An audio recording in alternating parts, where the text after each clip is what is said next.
जी, अस्सलाम वालेकुम रहमतुल्लाह। जी नाज़रीन, बेज़मीन आवाम के लिए बड़ी खुशखबरी हुकूमत देगी। अब 3 से 5 एकड़ ज़मीन मुफ़्त और घर बैठे 5 एकड़ ज़मीन अप्लाई के लिए मैं आपको मुकम्मल तरीक़ाकार और इसकी तफ़सील बताऊँगा। मुकम्मल तफ़सील सुनने के लिए वीडियो पे लगे रहिए, मुकम्मल मेरी वीडियो सुनिए और इंशाअल्लाह मैं उसके अंदर आपको तरीका और फ़ॉर्म जमा करवाने का तरीका और ये फ़ॉर्म कहाँ से मिलेगा, मैं इंशाअल्लाह ये आपको सभी बताऊँगा। जुड़े रहिए। अब हर गरीब बनेगा मालिक और हुकूमत की नई ज़मीन स्कीम 2026 का मुकम्मल सच ये मैं आपके सामने लेकर आ रहा हूँ, तो जुड़े रहिए मेरे साथ। जी नाज़रीन, तो तवज्जो कीजिए कि ये आपको कैसे मिलेगी। आज मैं आपके लिए एक ऐसी खुशखबरी लेकर हाज़िर हुआ हूँ जिसे सुनकर यकीनन बेज़मीन काश्तकारों और इन तमाम अफ़राद के चेहरों पर मुस्कुराहट आ जाएगी, जिनके पास अपनी ज़मीन नहीं है।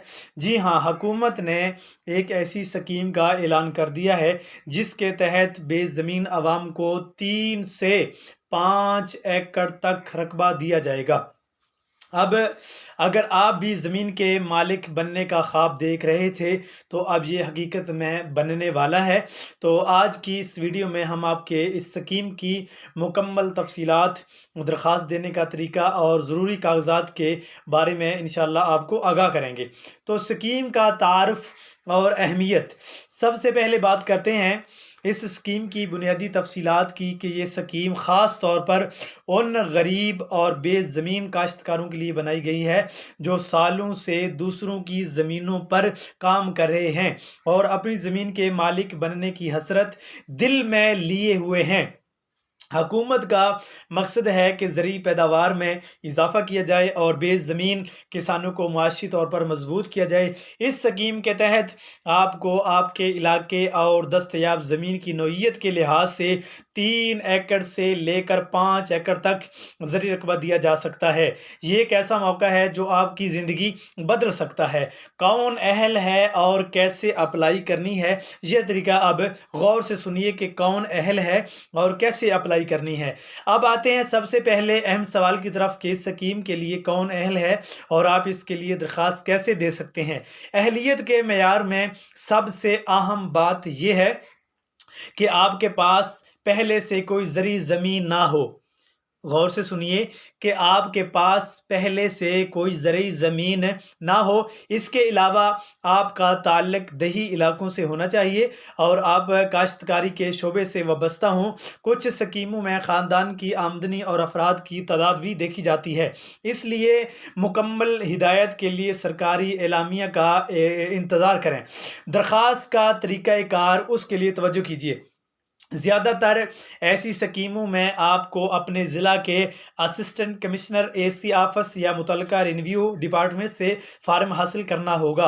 कुछ स्कीमों में ऑनलाइन पोर्टल भी मुहैया किया जाता है, तो जैसे ही सरकारी नोटिफिकेशन आएगा हम आपको इस चैनल पर इत्तला ज़रूर देंगे। ज़रूरी कागज़ात और अहम नुकात, दरख्वास्त जमा करवाते वक्त आपको चंद ज़रूरी कागज़ात की ज़रूरत होगी जिन्हें अभी से तैयार रखना ज़रूरी है और बेहतर है। मसलन वो क्या है? कौमी शनाख्ती कार्ड आपका और आपके ख़ानदान के तमाम अफराद का, डोमिसाइल अपने मुतल्लका ज़िला का डोमिसाइल सर्टिफिकेट, बेज़मीन होने का हल्फ़नामा। ये एक अहम दस्तावेज़ है जिसमें आप तहरीरी तौर पर तस्दीक करते हैं कि आपके पास अपनी कोई ज़रूरी ज़मीन नहीं है। मसलन कि आप हल्फ़नामा दे रहे हैं कि हमारे पास कोई ज़रूरी ज़मीन पहले से मौजूद नहीं है। तस्वीर, पासपोर्ट साइज़ की हालिया तस्वीर, आमदनी का सर्टिफिकेट अगर मांगा जाए तो ये साबित करने के लिए कि आप मुआशी तौर पर कमज़ोर हैं। एक और अहम बात, किसी भी फ्रॉड या गलत मालूमात से बचें। सिर्फ सरकारी ज़राए से मालूमात हासिल करें और किसी भी दलाल या गैर मुसद्दक़ा शख्स पर भरोसा ना करें। अब इंशाअल्लाह ये मालूमात اور یہ نوٹیفیکیشن کب جاری ہوگا، تو اس کے لیے آپ ہمارے چینل کو سبسکرائب کریں، اور انشاءاللہ جیسے ہی یہ جاری ہوگا ہم آپ کو اطلاع اسی یوٹیوب کے حوالے سے دیں گے۔ آپ نے سبسکرائب کیا ہوگا تو آپ کے پاس یہ اطلاع ہماری پہنچ جائے گی۔ تو میں یہی گزارش کروں گا کہ اس سکیم سے آپ پیچھے نہ رہیے، پہلے آئیے اور پہلے پائیے، اس چینل کو سبسکرائب کریں، اور اپنی قیمتی رائے کا ہمیں اظہار کومنٹ کی شکل میں دیں، کومنٹ کریں کہ کیا یہ سکیم بہتر ہے، ہونی چاہیے یا نہیں ہونی چاہیے۔ انشاءاللہ اگلی ویڈیوز کے لیے انتظار کیجیے اور چینل کو سبسکرائب کیجیے۔ والسلام۔